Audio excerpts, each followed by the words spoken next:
So I'm looking back, trying to edit this footage together. I thought I should clarify. I'm gonna put this at the beginning. Um, I thought I should clarify. Um, I'm this video is a little neurotic, a neurotic series of clips. I've already re-recorded this once. I'm not gonna do it again. Um, so this is a really sloppy, not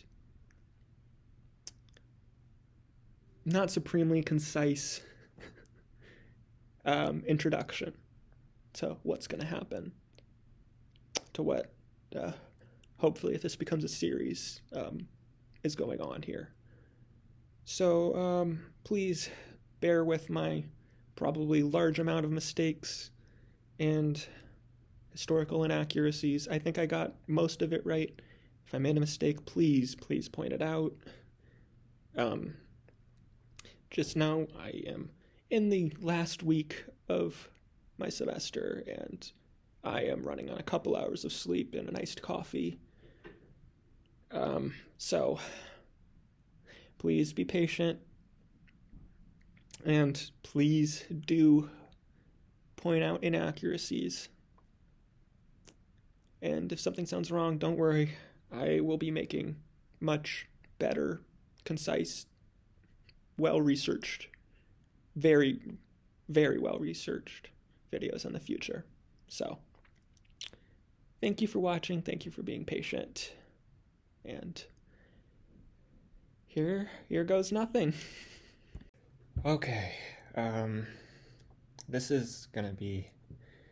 This is weird.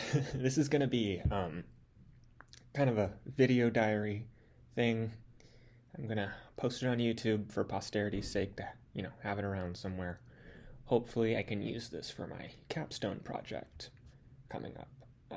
So, for the sake of introductions, my name is Nick. I am a history major with a concentration in Jewish studies. Currently in finals week right now. Still on the East Coast. But I thought I might as well take the chance to get this started because, part of my procrastination has been putting research into this. So, I am trying to figure out what happened to my great-grandmother's Aunt Rosa. Now, that seems really specific, right? So the story goes that my grandma Anne, her name was most likely not Anne because she was born in a village in the Crimea, moved to Kerch early on. She is the product of the diversity of Crimean Jewish culture. Her father was born in Turkey, from what I know, and her mother was born in Belarus. So these two very different Jewish experiences came together to create Grandma Anne. She was born in the early 1910s, right before the start of the First World War. Like most Jews in the Russian Empire, she grew up impoverished. From what I know, her father was a hospital worker.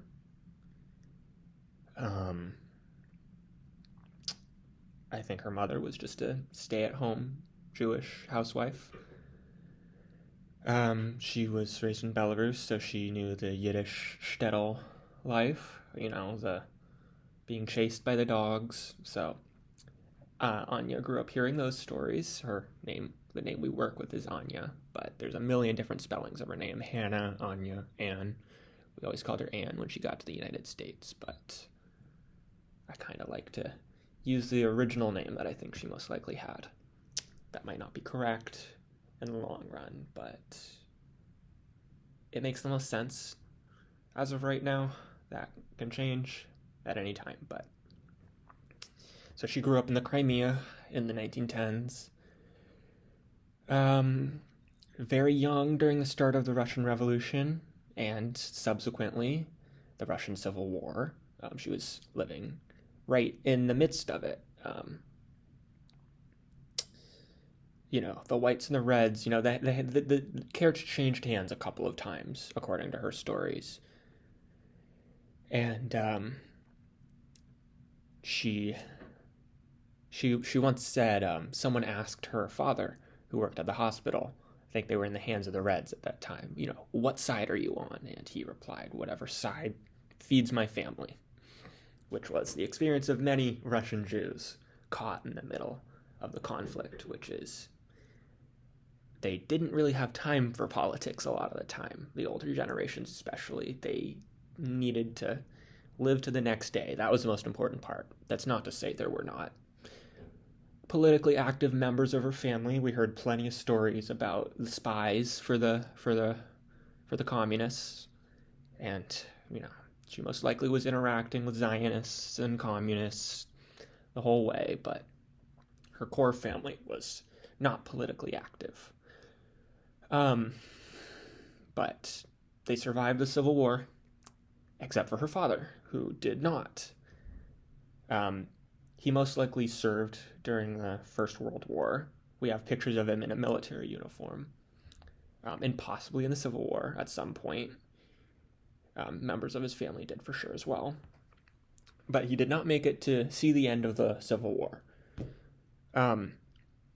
So very early on, during the history of the Soviet Union, Anne's mother decided to immigrate to the United States. They were living in extreme poverty in a battlefield. So she made the only decision she could think to make, which was to save her family. So early on, they made the trek up to Moscow, and from the stories I heard, Jews were not fully welcome in Moscow at that time. I don't know how much of that is true, but we work with the stories we've got, right? Which is the story we have is Anne's written testimony. Uncle Willie got them across the border into Latvia. Uncle Willie, that's not a very Russian Jewish name, is it? But they got across the border, and in a couple of hours they were in Riga. And when they were preparing to leave, it turned out that Anne had come down with tuberculosis. And her mother made the hard decision that a lot of Russian Jewish women had to make at that time, which was to leave her daughter behind in Latvia to make the trip to the United States with the rest of her family. It's hindsight's 2020, right? A lot of us like to say what we would have done, but you don't know what you would have done. No one knows what they would have done at that time. And it's not my place or anyone's place to pass judgment on what happened. But, in the end, we're left with what did happen, which was a 9-year-old girl staying behind with family she had never met before in a country she had never been to before, while her family left her behind. She stayed with her Aunt Rosa. Yet again, Rosa, how Jewish of a name is that? From what we know, Rosa lived in Riga, the city. She was most likely wealthy, or at least middle class, because they had a large apartment in the city, across the street from a hospital. They had a spare room for Anne. Oh my god, it's so cold. I'm gonna put my hoodie on real quick.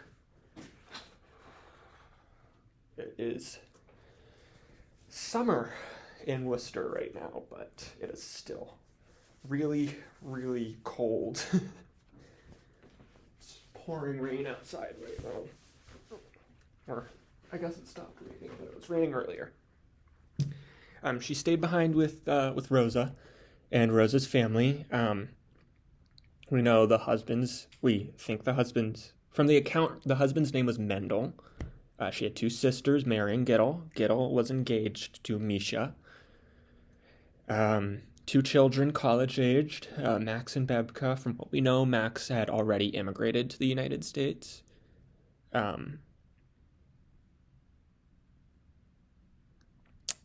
But the rest of the family, we don't know their fate. So she stayed with them in this nice apartment in Riga. And then after a couple months, she had recovered and she made the trip all by herself to the United States. The boat stopped in London and then went on to New York. And her family was already there, so she got to, from what we heard, she got to skip the lines and go straight into the city, and from there take a train to Chicago. But that's where a lot of our family history started. Anne is kind of this mythological figure in our family history, and if you're watching this, you probably know the Jewish obsession with genealogy. So Anne is a big stopping point for us. She is the first contact we have with Europe in our direct family line. From what we know, she didn't speak Yiddish until she was on the boat, or at least in Riga, or Russian. We don't know what language she spoke. She did speak Yiddish and Russian to some degree, and we found that out later in her life. But we don't think that was her original language. She most likely spoke another dialect. The theory right now is she spoke Krimchak, which was a local Jewish language in the Crimea. But yet again, we don't know anything for sure because Anne didn't like to talk about that. So she made the journey. She is our connection. And one of the most important names in Anne's story is Rosa, because she is the only connection we have by name that stayed in Europe from all we know. And this is the part where we get kind of dark. We can theorize that if Rosa stayed behind in Latvia, she most likely perished alongside 90% of Baltic Jews. That those chances are increased, especially if we take into account her age and the fact that she was living in the city. So when the Nazis came, if she was still alive, she was most likely highly visible, and therefore most likely died very early on in the Holocaust. But the thing is, we don't have historical records. At least directly in our family at this point in time, we don't have records. We have records that came from Anne and a couple other family members like Uncle Willie. But we don't have many accounts of Rosa. So we have to rely on what we have from written testimony and what I can find online. So part of this project, part of me connecting with my history, my family history, is finding out what happened to Aunt Rosa. And that's where we start. That is what we have so far. So, being the Jewish history major I am, I thought, let's start by adding the historical context that I know. She's a Latvian Jew. The first Jews that settled in Latvia came from Western Europe. They were expelled around the medieval era and settled in the Polish-Lithuanian Commonwealth. About 90,000 Jews lived in Latvia. It's only a couple. It's about a couple 100 miles or 100 miles. I'll put the exact number up here later. From Vilna, Lithuania, which was one of the most important centers of Jewish life in Europe at that time and in history. Napoleon, on his way to Russia, stopped in Vilna and called it the Jerusalem of Lithuania. They produced a lot of famous rabbis, a lot of famous um, political figures. One of my personal favorite Jewish political figures, Abba Kovner, was born in Vilna and lived in the Vilna ghetto, survived the Holocaust. But to the north, there were the Latvian Jews. They settled in the Poland-Lithuania Commonwealth because of the unprecedented amount of religious freedom that the Poland-Lithuanian Commonwealth guaranteed them. A lot of this due to the autonomy that local principalities would have. And for a lot of that, they would rely on their local Jews to be kind of a go-between for tax collection and the like. The Poland-Lithuania was so diverse. They had so many different ethnic groups and religious groups. So the Jews fit in to a degree. They retained their language that they had spoken in Western Europe as a kind of way of preserving their cultural identity. That, of course, being Yiddish. A lot of this changed with time. After the collapse of the Poland-Lithuania Commonwealth, a lot more Jews started to integrate into local communities, especially post-emancipation. A lot of Jews in these new countries would consider themselves Poles before Jews. A lot of the time they would speak Polish. But still, for the most part, Jews retained their identity as Jews, spoke Yiddish, practiced traditional Orthodox Judaism, were usually not too politically active. Again, this varied from community to community. There were a lot of Zionists, a lot of socialists around the time that Rosa was living. But from what we can tell, Rosa most likely fit into the norm. An older Jewish woman with a family to take care of, and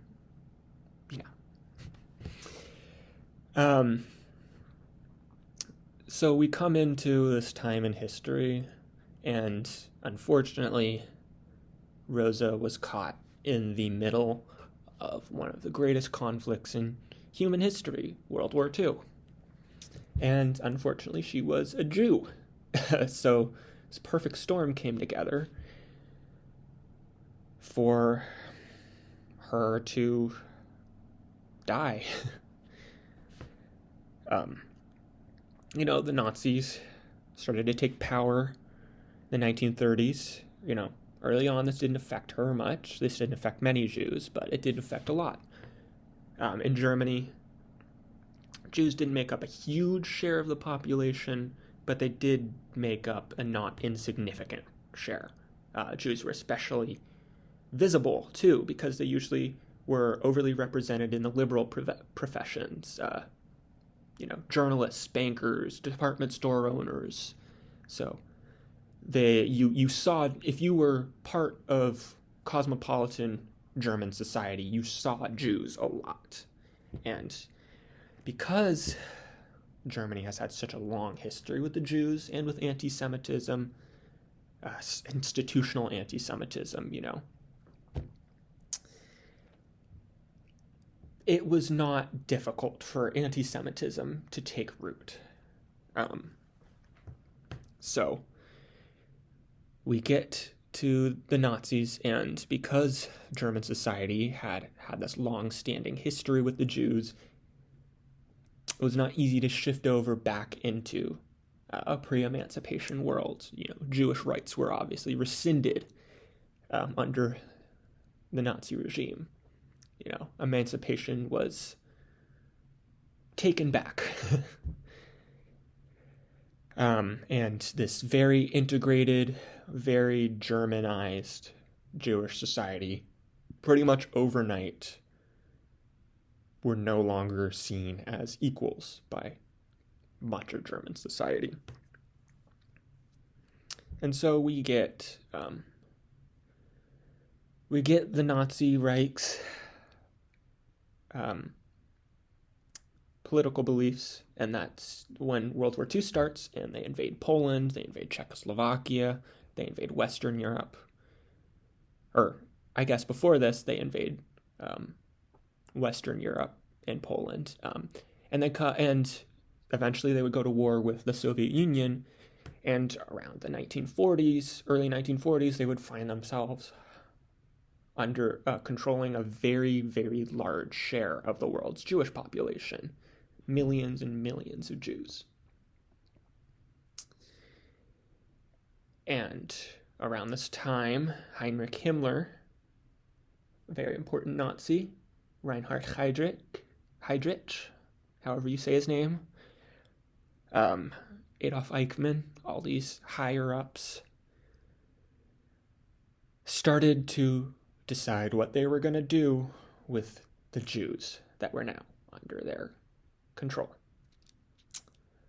And this is where the Wannsee Conference comes in, and they come up with the final solution to the Jewish question. We read Herzl earlier in the year when we were talking about Zionism, and he had this essay called A Solution to the Jewish Question, and that really caught me off guard because I'd only ever heard the final solution to the Jewish question, and I was like, obviously a Jewish question was around before that. So, World War II is happening, and the Germans are invading the Baltics. Well, they're invading a lot of the Soviet Union, but for the sake of this specific story, they were invading the Baltics. So the Wehrmacht would clear a path into the Soviet Union, and following them would be the Einsatzgruppen, which I'm sure for those who know their Holocaust and World War II history, that's not an unfamiliar name, but on the off chance that someone's watching this and they don't know, the Einsatzgruppen were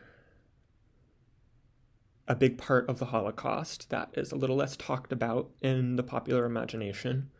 The popular vision of the Holocaust was the camps, the death camps, the concentration camps, Auschwitz, Treblinka, Sobibor, Belzec, and obviously fundamentally important to the Holocaust. I am in no way trying to diminish their importance, but there's also a big part of the Holocaust that is not talked about as much, which is sometimes referred to as the Holocaust by bullets, which was the program on the Eastern Front, where the Einsatzgruppen, following the Wehrmacht, would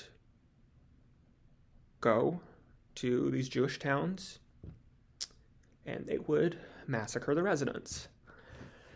So, Einsatzgruppen, I'll put up a picture on screen if I can find one, were divided into 4 units, A, B, C, D, that would take different parts of the Soviet Union and clear out the local undesirables, the Jews, the communists, the Romani, I think in some cases, Soviet prisoners of war. And they would clear this awful, horrible swath of destruction. Most likely, or for sure, Einsatzgruppen A was the one that marched through northern Poland, Lithuania, and Latvia. And for smaller towns, they would take the population, man, woman, child, elderly, disabled, sick, everyone. They would force them to dig pits, and they would shoot them into them. And there was no mercy. There was no humanity. It's one of the darkest points in human history. I think I don't need to say that, but, it kind of hits you when you actually take a look into it, just how depraved it was. It doesn't feel real sometimes. For the larger cities, larger population centers like Vilna and Riga, the Jews were put in ghettos, like in most of occupied Eastern Europe. For Vilna, they put them in the old ghetto, these winding streets, these massive tall buildings that extended just as far below ground as they did above ground, There'd be 4 cellars in some of these buildings. These tiny, cramped little spaces where thousands upon thousands of Jews were living. In Riga, the situation was a little different from what I found. They were divided into not one singular ghetto entity, but several. This probably helped to keep resistance down. But as we saw in Vilna, it was a little hard to get a strong resistance going. Horrible time in history, really. But if the Germans marched into Riga,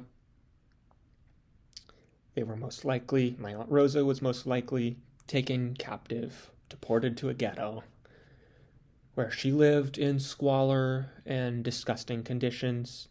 She was an elderly woman. She very likely could have died early on from disease or sickness or just old age even. However, she was an elderly woman, so it's also very likely that she was amongst the very earliest victims. In the Baltic ghettos, people were taken large quotas at a time to forests outside of town and shot and buried. Sometimes it would make them strip off their clothes, sometimes it wouldn't. Either way, in all likelihood, this is what happened to Rosa and her family. The only one I can think of that there's a chance survived is Misha, the man who was engaged to Gittel, her sister. But again, the likelihood is not much better, but it is slightly better to have a younger man who could have fended for himself. But yet again, in all likelihood, like 90% of Baltic Jews, the entire family most likely died. Now, there's a lot of variables that we can consider here. First of all, the Russians invaded before the Germans. So, a lot of Holocaust survivors will tell you that the lucky ones were the ones that got deported to the gulags, because they weren't there during the Holocaust, so they usually were a lot more likely to survive. But again, we just don't know. And most likely, a 70-year-old woman would not have survived a gulag either. So, yeah. So from here we have a very basic picture of what could have happened to Rosa, but we just don't know, because all of her family was here and the people that were there died. So what we're relying on are what family and genealogists I can contact, what researchers I can contact, and what I can find in Holocaust databases. So this kind of starts the research part of it, which is basically so far what I can find online. There's a couple great Holocaust databases. Yad Hashem, the Holocaust Memorial Foundation in Jerusalem, has a great database. The American Holocaust Museum in DC also has one. I found this great tool called the Names Project, the Latvian Names Project, which tries to compile all the names of Latvian Holocaust victims and survivors. And that's been a great source of information too. But what we find is one really big speed bump, which is Rosa Dushevitsky, as we think her name was. That name doesn't come up in any of the Holocaust databases. And obviously here we run into the fact that Rosa Dushevitsky was most likely not her name. It was probably some variation on that. And I found a million different spellings on the databases. Resha, Rivka, Dubrovsky. Hold on, I found Dubovitsky. All of these could be names that I could work with. But again, we find that a lot of the records are just not there. A lot of the records are in languages that I do not speak. And a lot of the information is just hard to pin down because we don't know a lot. We know what Grandma Ann told us. So from here, the next steps that come up are reaching out to genealogists, reaching out to people who work in these Holocaust databases, reaching out to family members, older family members, and often more distant family members who would know what's going on, who would know the stories. And then, of course, researchers in Latvia. I just reached out to this professor of Judaic studies at the University of Latvia. Hopefully I'll hear something back. To try to, and this will all help build a profile to move forward with. There's a lot of language barriers along the way. First of all, a lot of the researchers, a lot of the people who know what they're talking about, are living in Israel and speak Hebrew usually as a first language. And if they don't speak Hebrew as a first language, they will not be speaking English as a first language, likely. So this is going to be a great chance for me to practice my very, very limited Hebrew knowledge. Hashem Shalinik, Ani Be, Worcester, Massachusetts. Very, very rough, very awful accent, but we're going to work with what we have and do what we can for now. So at this point, I'm reaching out to people. I'm doing research online to try to narrow down lists. I found a couple names that tentatively we can work with. If we find records, we want to figure out that she was living in Riga, which narrows it down to a degree. We want an older woman, most likely with children, older children, with a name that is similar to Rosa Dushavitsky, and move from there. The records, if we're going to find them, they're going to be across a million different language lines, right? She was most likely a Yiddish speaker in a Latvian-speaking town that passed hands between Russian speakers and German speakers. And then a lot of the people who would know these stories have immigrated to different countries and are speaking different languages like Hebrew and Latvian. So, there's a lot of lines that these names have to go across before we can do anything with them, right? So, those are the next steps. We're going to be spending a lot of time with this, I think, sending a lot of emails, doing a lot of video calls, a lot of late nights of research, and hopefully some rewarding experiences along the way.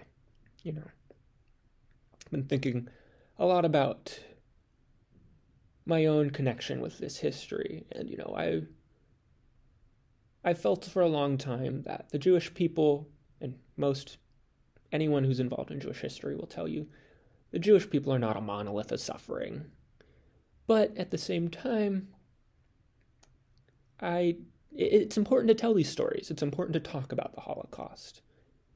Because I think in a lot of ways that's the Jewish people's greatest gift to the modern world, is telling these stories, so they don't happen again. So whatever small role I can try to play in that, I will gladly play. So,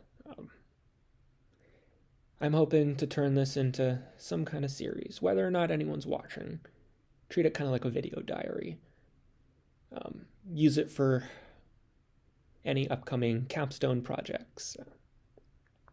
You know, my pipe dream, my hope for the future is to travel to Israel, to travel to Latvia, and to try to see some of these places, to talk to people who work for Yad Hashem, to talk to survivors, if there's still some around, or at least the descendants of survivors.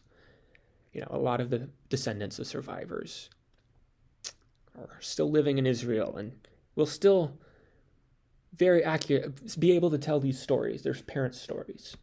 So, and then of course, Latvia, Riga, to be able to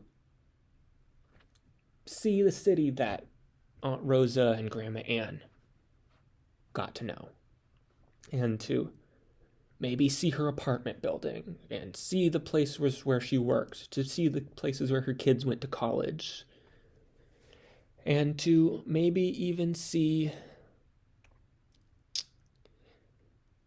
the place where her body rests in the fields around Riga. To maybe find some kind of closure for my family and to tell the story along the way. So, if you're watching, I'm really happy to have you here. Please feel free to comment or reach out with any information you would have, any criticism you have.